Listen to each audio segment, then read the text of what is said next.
Meu nome é Alessandra e sou do mundo literário e hoje venho com mais uma resenha, continuando a leitura das Crônicas de Gelo e Fogo de George R. Martin. Este é o terceiro livro, A Tormenta das Espadas. Introduz ainda mais ao leitor o mundo de fantasia criado por Martin. No livro 1, A Guerra dos Tronos, o leitor é apresentado a um mundo medieval, no qual seus personagens convivem com histórias antigas de seres fantásticos, os outros, de 7 deuses muito antigos, de árvores represeiros brancas, com rostos e seus troncos. Mas até o final desse livro, você não percebe que está em uma história de ficção fantástica. Antes de terminar o primeiro livro, ainda me sentia vivendo numa história de intrigas humanas num plano de fundo medieval. Já mais por final, com o nascimento dos 3 dragões, comecei a entender por que desta série ser de ficção fantástica e não somente de ficção. O livro 2, A Fúria dos Reis, conta toda a intriga dos supostos reis legítimos de Westeros, em busca do trono ocupado por Joffrey, até então filho do rei Robert Baratheon, este último morto por um javali logo no primeiro livro. Vocês se lembram? Quem já leu A Guerra dos Tronos aprendeu que não se pode apegar-se a nenhum personagem, pois esse pode ou vai acabar sendo morto por algo banal, que te deixa muito revoltado com o autor, ficando você com aquela expressão: mas como assim? Pois é, creio que todos já estejam lendo a sequência com o sentimento de pode matar que não tô nem aí. Mas certamente a aflição é grande a cada página virada. No livro 2, não sofremos muito com isso, pois apesar de muita gente morrer, você não sente tanto, pois não tem tanto amor a esses personagens. Já com o livro 3, confesso, voltei a ficar mesmo já prevenida com a expressão de como assim? De novo?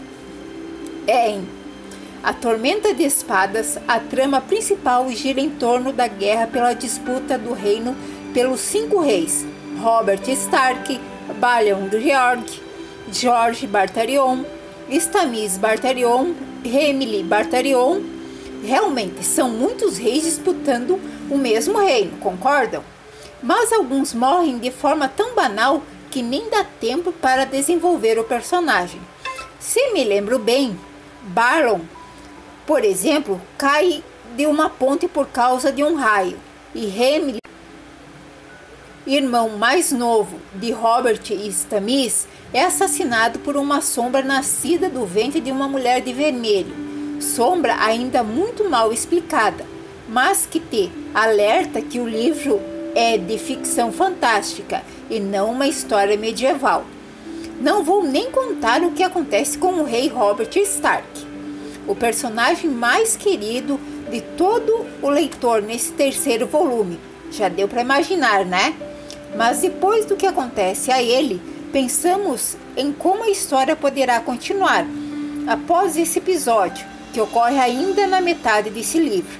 Não sei quanto a vocês, mas sempre leio o livro tentando montar uma história antes delas acontecerem, tentando prever os futuros acontecimentos, tentando sempre adivinhar o que vem daqui a 3 ou 4 capítulos. Ai, que raiva que isso me dá!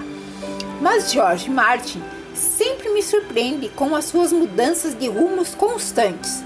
O que posso adiantar é que até o final do terceiro livro, um rei assume o reinado, mas não é nenhum dos 5 que conhecemos a disputa.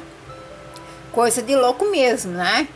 Se fôssemos renomear um personagem por livro, diria que o primeiro foi Eddard Stark, o segundo Tyrion Lannister e, por incrível que pareça, esse terceiro de Jaime Lannister. Apesar de sabermos que ele é um genocida, matador de reis, que foi ele quem jogou Bran Stark da janela, que pega a própria irmã, começamos a ver o outro lado deste personagem e chegamos a pensar que ele não é tão ruim assim. Nesse terceiro volume, ensina que, antes de julgarmos alguém, devemos conhecer os dois lados da história, ou, como dizem, os dois lados da moeda. Somente nesse livro que sabemos as verdades contadas pelo próprio Jamie. Nas histórias conhecidas dos primeiros e segundo livro, que nos foram passadas por outros personagens. Tenho que falar também da loira do outro lado do mundo, a filha da tormenta, mãe dos 3 dragões, a mulher que vai certamente revolucionar toda a história das crônicas de Gelo e Fogo, se não for morta por Martin antes disso, é claro. A loira Daenerys Targaryen, a cada página ela vem conquistando mais poder, e guerreiros no outro lado do mar. Agora já se deve contar com mais de 4.000 soldados e 3.003 castelos tomados em seu círculo, que já era vasto. Esta menina ainda vai longe, mesmo porque ser mãe de 3 dragões já lhe deve conferir muitos créditos, ainda mais num mundo onde esses seres fantásticos já não vivem bastante tempo. Não vou nem me estender muito mais falando de outros personagens, como Sansa, Arya, Bran Stark e nem de Jon Snow. Mas estes ainda não morrerão e estão evoluindo com a série. Uma dica que estou começando a pegar nesses livros. Um personagem só morre se você ver o corpo. Bran é um exemplo disso. Esse próprio livro revela que sua morte não foi tão mortal assim. Com essa dica na cabeça, o que falar do cão de caça? Será que ele morreu mesmo? Só lendo os próximos livros para saber. Pois bem, se vocês gostaram da resenha, se inscrevam no canal, deixem seu joinha, comentem e até a próxima. Tchauzinho!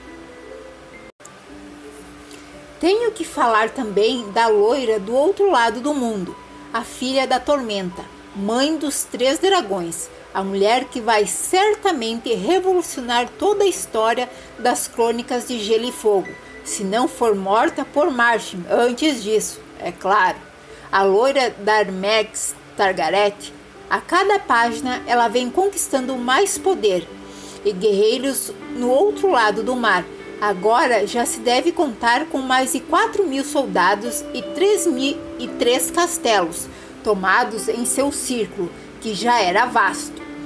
Esta menina ainda vai longe, mesmo porque ser mãe de 3 dragões já lhe deve conferir muitos créditos, ainda mais num mundo onde esses seres fantásticos já não vivem bastante tempo.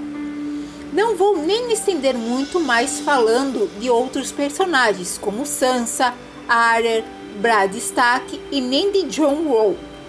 Mas estes ainda não morrerão e estão evoluindo com a série. Uma dica que estou começando a pegar nesses livros.